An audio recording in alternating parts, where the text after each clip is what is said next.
जय Hind students. I hope कि आप सभी लोग स्वस्थ होंगे और आप सभी अपनी प्रिपरेशन अच्छे से कर रहे होंगे। आज के करंट अफेयर में हम बात करने वाले हैं विचाराधीन कैदियों को मताधिकार से रिलेटेड जो पक्ष में तर्क दिए जा रहे हैं और विपक्ष में तर्क दिए जा रहे हैं, और उसी को लेकर के याचिका दायर की गई है उच्चतम न्यायालय में या सुप्रीम कोर्ट में। तो ध्यान देने वाले कि सुप्रीम कोर्ट यहाँ पर क्या कहना चाह रहा है और इसके अलावा लोगों का अपने पक्ष में तर्क क्या है, विपक्ष में तर्क क्या है। देखिए, अगर आप इस बार प्रीलिम्स क्वालिफाई कर लेते हैं तो मेंस में हो सकता है कि इसके बारे में पूछा जाए, तो आप अपने आप को तैयार रखें उस बेस पे। तो देखिए, उच्चतम न्यायालय ने क्या कहा है कि जो विचाराधीन कैदी हैं उनके मताधिकार से रिलेटेड जो इतने सारे याचिकाएं आ रही हैं, तो यहाँ पर क्या करना है कि उन कानून की समीक्षा करने का निर्णय लिया हुआ है।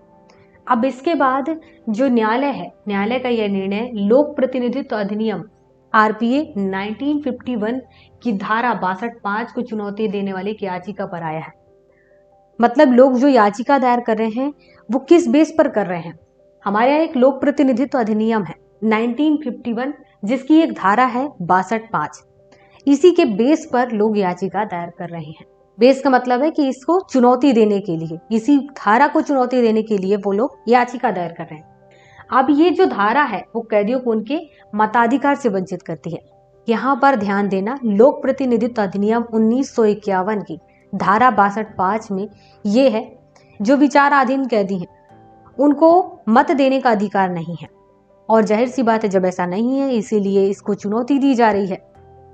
इसके अलावा ये भी है कि ये जो प्रतिबंध है वो निवारक निरोध में रखे गए किसी व्यक्ति पर लागू नहीं होता, ये भी ध्यान रखना। लोक प्रतिनिधित्व अधिनियम 1951 की धारा जो 62(5) है, इसमें जो भी नियम कानून है वो उनके ऊपर लागू नहीं होगा जो निवारक निरोध के तहत गिरफ्तार किए गए हैं। अब हम बात करते हैं उनके बारे में जो ये कह रहे हैं कि कैदियों को मताधिकार दिया जाना चाहिए और उसी के पक्ष में वो अपना तर्क दे रहे हैं। तो यहाँ पर उनका कहना है कि जो आरपीए की धारा 62(5) है वो अपनी व्यापकता के कारण भेदभावपूर्ण है।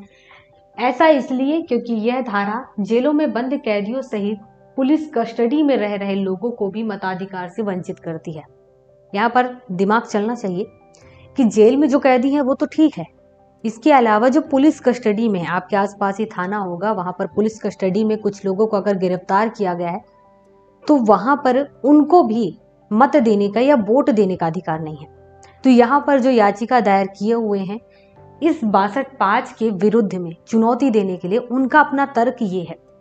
इसके अलावा ये क्या कह रहे हैं कि एक और जहां सिद्ध दोष व्यक्ति को जमानत होने पर मतदान करने की अनुमति दी जाती है, वहीं जेलों में बंद विचाराधीन कैदियों को इसकी अनुमति नहीं दी जाती है और यह अनुचित है।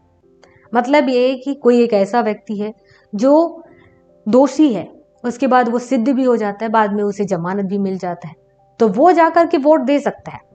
लेकिन कोई एक ऐसा कैदी है जो विचाराधीन है, मतलब ये कि अभी दोष सिद्ध हुआ ही नहीं है कि इसने ये गुनाह किया भी है या नहीं किया, इसके बाद भी वो क्या होता है कि उसको एक न एक तरीके से सजा ही मिल रहा है, वो वोट नहीं दे सकता है। इस अधिनियम के कारण कहीं ना कहीं वो अपने अधिकारों को यूज नहीं कर पा रहा है। तो यहीं पर लोगों को कहना है कि जब एक तरीके से मतलब जो दोष सिद्ध हो चुका है, दोषी हो चुका है, जमानत मिला है, वो दे सकता है वोट, लेकिन जो दोषी सिद्ध हुआ भी नहीं है उसके अधिकार जरूर छीन लिए गए हैं, तो कहीं ना कहीं ये गलत है। इसके अलावा मताधिकार लोकतंत्र की आधारशिला है। अब यहाँ पर जो विचाराधीन कैदियों के मताधिकार के पक्ष में याचिका दायर किए हुए हैं उनका एक बेस ये भी है कि मताधिकार लोकतंत्र की अपनी आधारशिला है। इस वजह से भी जो व्यक्ति दोष सिद्ध नहीं हुआ है उसको अपने मताधिकार मिलने चाहिए।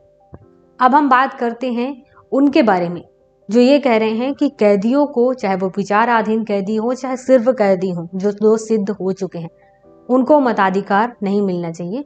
उस पर भी वो अपना तर्क देते हैं।